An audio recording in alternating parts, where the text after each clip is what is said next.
ఇప్పుడు నేను మీకు 6 నెలలైనా నిల్వ ఉండే అల్లం పచ్చడి ప్రాసెస్ చెప్తాను. అయితే ఈ అల్లం పచ్చడి తయారు చేసుకోవడానికి ఫస్ట్ ఏం చేయాలంటే ఒక 100 గ్రాముల అల్లం తీసుకొని బాగా కడిగేసి ఎండబెట్టేసి దాని స్కిన్ తీసేసి మనం ఇలా ముక్కలుగా చేసుకొని ఒక ప్లేట్లో పెట్టుకుందాం. అలాగే ఒక 100 గ్రాముల వెల్లుల్లిపాయలు కూడా ఒలిచేసి ఇలా పెట్టుకుందాం.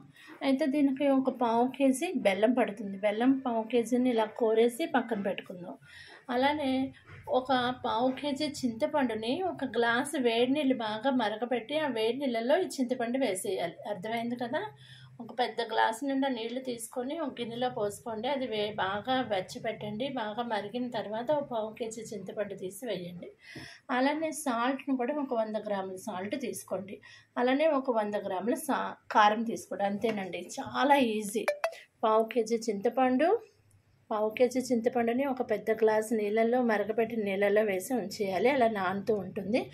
అలానే ఒక పావు కేజీ బెల్లం, ఒక 100 గ్రాముల అల్లం, ఒక 100 గ్రాముల వెల్లుల్లి రెబ్బలు, అలానే 100 గ్రాముల సాల్ట్, 100 గ్రాముల కారం, అంతే. వీటితో మనం తయారు చేసిన పచ్చడి 6 నెలలన్నా నిల్వ ఉంటుంది. అస్సలు పాడవదు. చాలా టేస్టీగా ఉంటుంది. ఇడ్లీలో, దోశలో, రైస్లో, దేంట్లో అన్నా తినచ్చు. చాలా టేస్టీగా ఉండే ఈ అల్లం పచ్చడి హెల్త్కి కూడా చాలా మంచిది.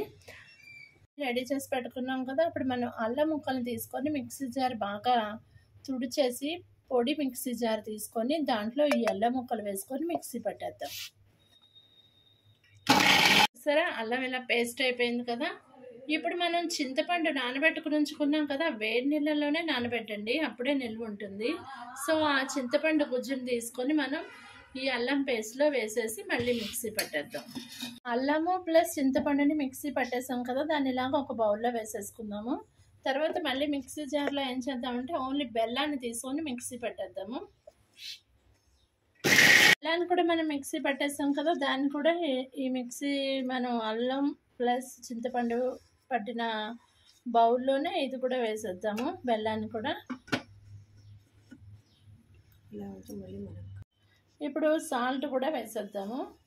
మనం సాల్ట్ ఇందాక తీసి ఉంచుకున్నాం కదా, ఆ సాల్ట్ కూడా వేసేసుకుందాము. అలానే కారం కూడా. ఫస్ట్ మనం వేడి నీళ్ళల్లో చింతపండు పావు కేజీ చింతపండు నానబెట్టి ఉంచుకున్నాము.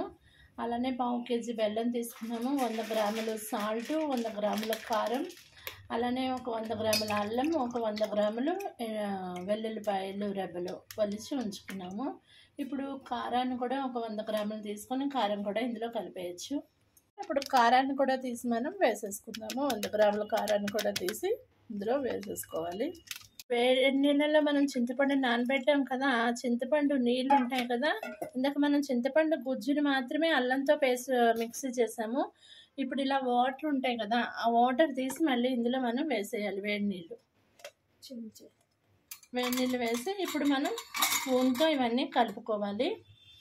అర్థమైంది కదా. చింతపండు గుజ్జుని తీసి మనం అల్లంతో పేస్ట్ చేసేసుకున్నాం, మిక్సీ చేసేసుకున్నాం. అయితే చింతపండు వేడి నీళ్ళలో కదా నానబెట్టి, ఆ వేడి నీళ్ళు ఉంటాయి కదా, ఆ నీళ్లు తీసుకొని మనం చింతపండు నీళ్ళు ఈ పచ్చడిలో వేసుకొని ఇలాగ స్పూన్తో మొత్తం కలిపి పెట్టుకోవాలి. ఇందులో ఇప్పుడు అల్లం పేస్ట్ ఉంది, అలానే బెల్లం పేస్ట్ ఉంది, అలానే చింతపండు పేస్ట్ ఉంది. నెక్స్ట్ ఉప్పు కారం వేసుకున్నాము. చూసారా, ఇలాగ మొత్తం కలిపేయాలి. ఈ పచ్చడి 6 నెలల కన్నా పైన అయినా ఉంటుంది నిల్వ పచ్చడి ఇది. అంటే ఒకటి ఏంటంటే మనం తడి స్పూన్ అలాంటివి ఏమీ యూజ్ చేయకుండా ఉంటే ఈ పచ్చడి ఎన్ని రోజులైనా నిల్వ ఉంటుంది. పచ్చడి రెడీ అయిపోయింది కదా. అయితే మనం పచ్చడిలో పోపు వేసుకోవాలి. పోపు అంటే ఒక చిన్న బాణలు తీసుకొని, బాణల్లో చూసారా కొంచెం ఆయిల్ ఎక్కువే ఉంచుకోండి, పచ్చడి నిల్వ ఉంటుంది కాబట్టి. ఒక 5-6 స్పూన్స్ ఆయిల్ వేసాము. ఆయిల్ వేసిన తర్వాత ఎండుమిర్చి కూడా ఒక 3 ఎండుమిర్చి తీసుకొని దాన్ని ఇలా కట్ చేసి వేసాము.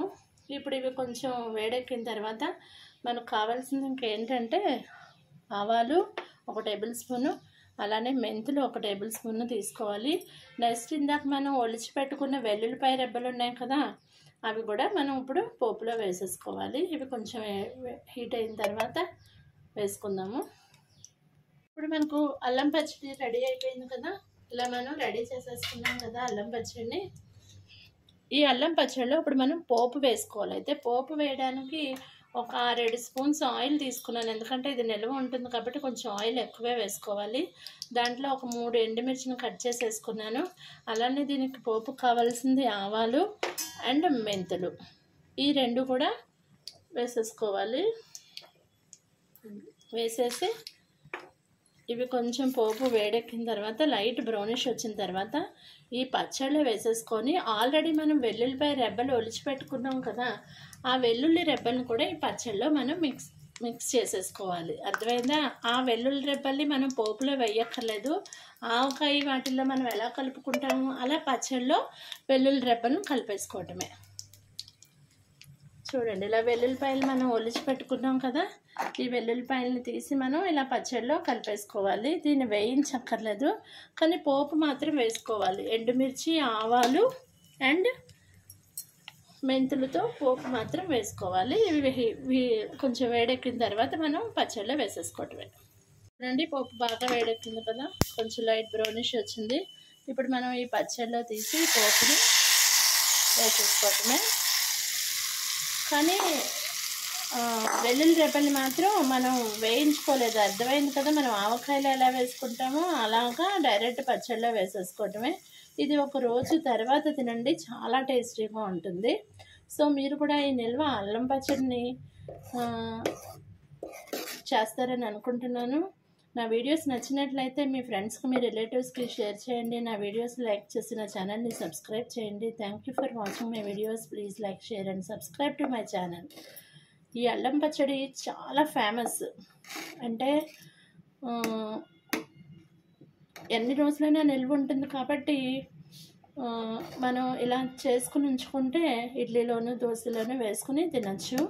సో పిల్లలకు కూడా హెల్త్కి మంచిది. పల్లీ చట్నీ కన్నా ఇది శ్రేష్టమైంది, మంచిది. సో మీరు కూడా ట్రై చేస్తారని అనుకుంటున్నాను. ఈ పచ్చడి మా అమ్మ చాలా బాగా చేస్తుంది. మా అమ్మ దగ్గర నుంచి నేను నేర్చుకున్నాను. ఇప్పుడు కూడా అమ్మే చేస్తుంది, నేను వీడియో తీస్తున్నాను. Thank you.